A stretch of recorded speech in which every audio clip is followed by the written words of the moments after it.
امریکی صدر Joe Biden کی ڈٹائی مجھے حیران کیے ہوئے ہے۔ اس کے ملک کے روایتی اور سوشل میڈیا پر سرسری نگاہ بھی ڈالیں تو فوراً علم ہو جاتا ہے کہ امریکی عوام کی اکثریت تل ملائی ہوئی ہے۔ اسے امریکہ کا افغانستان سے ذلت آمیز انخلا برداشت نہیں ہو رہا۔ وہ افراد جو کئی دہائیوں سے امریکہ کی دفاعی اور غیر ملکوں سے تعلقات کی حکمت عملی تیار کرتے رہے، واویلا مچا رہے ہیں کہ دنیا کی واحد سپر طاقت کہلاتے ملک کی بات سننے کو اب کوئی اور ملک یا عالمی ادارہ آمادہ نہیں ہوگا۔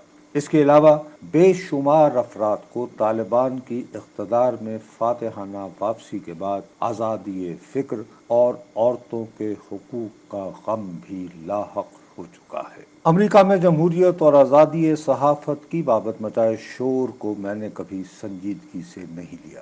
1975 سے اپنے صحافتی کیریئر کا آغاز کرتے ہوئے جنرل ضیاء کے 11 سال بھگتے ہیں۔ ان برسوں میں صحافیوں کو ٹکٹکی پر باندھ کر برسر عام کوڑے لگائے گئے تھے۔ پریس کے لیے تیار ہوئی اخبار کی کاپی چھپنے سے قبل محکمہ اطلاعات کے دفتر بھیجی جاتی تھی۔ وہاں فیصلہ ہوتا کہ کیا چھپنا ہے اور کیا نہیں۔ اسلام آباد میں تعینات امریکی سفارتکار مگر جب تنہائی میں بھی ملتے تو آف دی ریکارڈ یا بے تکلفانہ گفتگو کے دوران بھی جنرل ضیاء کے عزم کو پرجوش انداز میں سراہتے۔ وہ شاداں تھے کہ ہمارے وردی والے صدر نے امریکہ کے سب سے بڑے شریک یا بیری یعنی کمیونسٹ روس کو افغانستان میں گھیر لیا ہے۔ بائیڈن نے جس انداز میں اپنی افواج کو افغانستان سے نکالا ہے، اسے امریکہ کا ایک جید سفارتکار ریان سی کراکر گزشتہ کئی دنوں سے سخت ترین الفاظ میں تنقید کی زد میں لائے ہوئے ہے۔ موصوف عراق اور افغانستان کے علاوہ پاکستان میں بھی امریکہ کے سفیر رہے ہیں۔ 2007 کے آغاز میں انہوں نے پاکستانی صحافیوں کے ایک گروپ کو اپنے گھر دوپہر کے کھانے کے لیے مدعو کیا۔ کھانے کی میز پر جانے سے قبل نہایت مان سے موصوف نے جنرل مشرف کو مین آف ویژن ثابت کرنے کی ٹھان لی۔ مجھ سے برداشت نہ ہوا۔ میری گستاخی نے ساتھیوں کو حیران سے زیادہ پریشان کیا۔ ایمانداری کی بات مگر یہ بھی ہے کہ امریکی سفارتکاروں کو صحافیوں کی بدزبانی برداشت کرنے کی عادت ہے۔ کراکر سے میرے مراسم اس دن کے بعد زیادہ بے تکلفانہ ہو گئے۔ موضوع آج کے کالم کا مگر بائیڈن کی اختیار کردہ ڈٹائی تھی اور میں فروعات میں بھٹک گیا۔ اصل موضوع کی طرف لوٹتے ہوئے اعتراف کرنا ہے کہ آنکھوں کی شدید تکلیف کے باوجود میں منگل کی رات 12:30 بجے تک اپنے موبائل سے چپکا رہا۔ وائٹ ہاؤس سے اعلان ہوا تھا کہ امریکی صدر افغانستان سے امریکی افواج کا انخلا مکمل ہو جانے کے بعد صحافیوں کے روبرو آئے گا۔ جو وقت اس کے خطاب کے لیے طے ہوا تھا وہ مگر گزر گیا۔ امریکہ میں اعلان کردہ وقت کے مطابق عمل نہ کرنا غیر معمولی بات تصور ہوتی ہے۔ دیر ضرورت سے زیادہ ہوئی تو سوشل میڈیا پر بائیڈن کے مخالفین بڈھے کا توا لگانا شروع ہو گئے۔ طویل انتظار کے بعد وہ بالآخر کیمروں کے روبرو آ گیا۔ بہت عرصے بعد اس کا لہجہ معذرت خواہانہ نہیں تھا۔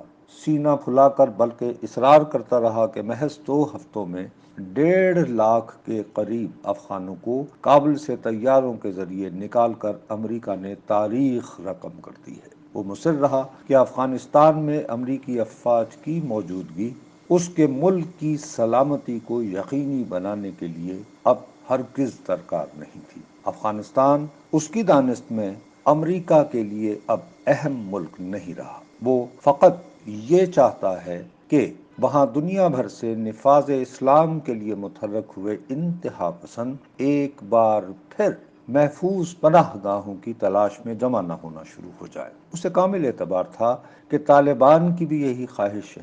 وہ اس خواہش کو واقعتاً بروئے کار لانا چاہیں تو امریکہ ان کی معاونت کو ہمہ وقت تیار ہے۔ مختصر الفاظ میں وہ یہ پیغام دیتا رہا کہ افغانستان کے اندرونی حالات اب جو بھی رخ اختیار کریں وہ امریکہ کا درد سر نہیں، طالبان جانے اور ان کا افغانستان۔ مذکورہ پیغام واضح انداز میں سمجھا رہا ہے کہ بائیڈن انتظامیہ 1990 کی دہائی کی طرح افغانستان سے اب قطعی لا تعلقی اختیار کرنا شروع ہو جائے گی۔ اس ملک میں اب خلافت قائم ہوتی ہے یا امارات اسلامی، وہ امریکہ کا مسئلہ نہیں رہا۔ ہم تو چلے سسرال والا رویہ۔ قطعی لا تعلقی والا یہ رویہ افغانستان کے لیے خیر کی خبر نہیں۔ بی بی سی کی ایک مشہور رپورٹر ہے لز ٹیوسٹ، وہ پاکستان میں بھی تعینات رہی ہے۔ ایران، لبنان اور افغانستان کے معاملات کو کئی نام نہاد ماہرین سے زیادہ بہتر جانتی ہے۔ میں اسے بخوبی جانتا ہوں۔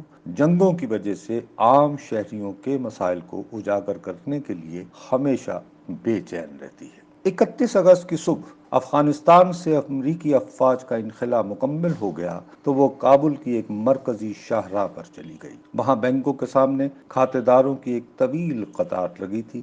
اس کی بدولت علم ہوا کہ افغانستان میں قائم بینکوں کی محض چند شاخیں ہی کھولی گئی ہیں۔ کھاتے دار اپنی جمع شدہ رقوم میں سے ہفتے میں ایک بار فقط اتنی رقم نکال سکتے ہیں جو 200 امریکی ڈالروں کے برابر ہے۔ جس شاہراہ پر وہ کھڑی تھی وہاں ترکی اور ایران کے سفارت خانے بھی ہیں۔ ان دونوں کے باہر بھی ویزا کے حصول کے لیے اتنی ہی لمبی قطار لگی تھی جو بینکوں کے سامنے نظر آ رہی تھی۔ اس کی بنائی 1.5 منٹ کی ویڈیو کلپ عام افغانوں کے روزمرہ زندگی کے حوالے سے ابھرتے مسائل اور سوالات کا جامع اظہار تھی۔ پاکستان میں امریکہ کی افغانستان میں ہوئی حالیہ ذلت و رسوائی کے بارے میں ٹویٹ لکھ کر جشن منانے والے افراد کو اندازہ ہی نہیں کہ 2021 کا افغانستان 1997 کے افغانستان سے قطعاً مختلف ہے۔ اس کے شہروں میں گزشتہ 20 برسوں کے دوران لاکھوں کی تعداد میں ایسا متوسط طبقہ نمودار ہوا ہے جس کا طرز زندگی اور خواہشات ہر حوالے سے گلوبل ہو چکا ہے۔ گلوبل ہو جانے کا مطلب ہرگز یہ نہیں ہوتا کہ آپ مذہب کو بلا کر مغرب زدہ لبرل ہو چکے ہیں۔ بنیادی بات یہ ہے کہ آپ کا رویہ روایتی نہیں رہتا۔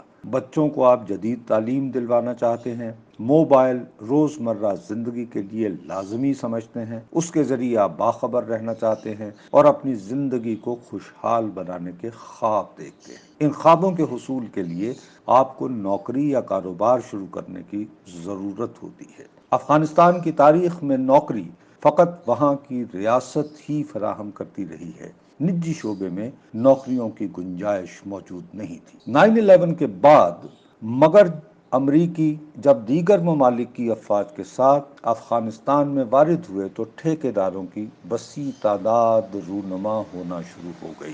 ٹریول ایجنٹوں کی برمار ہوئی، پراپرٹی کا دھندا بھی چمک اٹھا۔ اس کے علاوہ میڈیا اور تعلیم کے شعبوں میں روزگار کے ہزارہا امکانات پیدا ہوئے۔ ان امکانات سے فائدہ اٹھاتے ہوئے لاکھوں کی تعداد میں شہری متوسط طبقہ بھی فروغ پانا شروع ہو گیا۔ وہ زندگی کی چند سہولتوں کو اپنا پیدائشی حق تصور کرتا ہے۔ طالبان اگر ان کی زندگی معاشی اعتبار سے مایوس کن بناتے نظر آئے تو ان کے جذبات بالآخر غصہ برے طوفان کی صورت بھی اختیار کر سکتے ہیں۔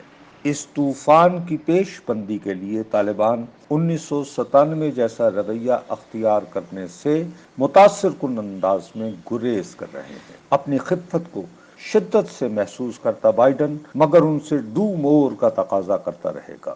ڈو مور کے پیچھے اصل سوچ البتہ یہ ہے کہ ہم یعنی امریکہ نے تو افغانستان کو چھوڑ دیا اور اب اس کے چین، پاکستان اور ایران جیسے دوست اس ملک کی معاونت کریں۔ طالبان کی ریاست کو مستحکم بنانے کے لیے اسے سرمایہ فراہم کریں اور وہاں مختلف منصوبوں پر سرمایہ کاری بھی کریں تاکہ گزشتہ 20 برسوں کے دوران ابھرا متوسط طبقہ اطمینان کی زندگی بسر کر سکے۔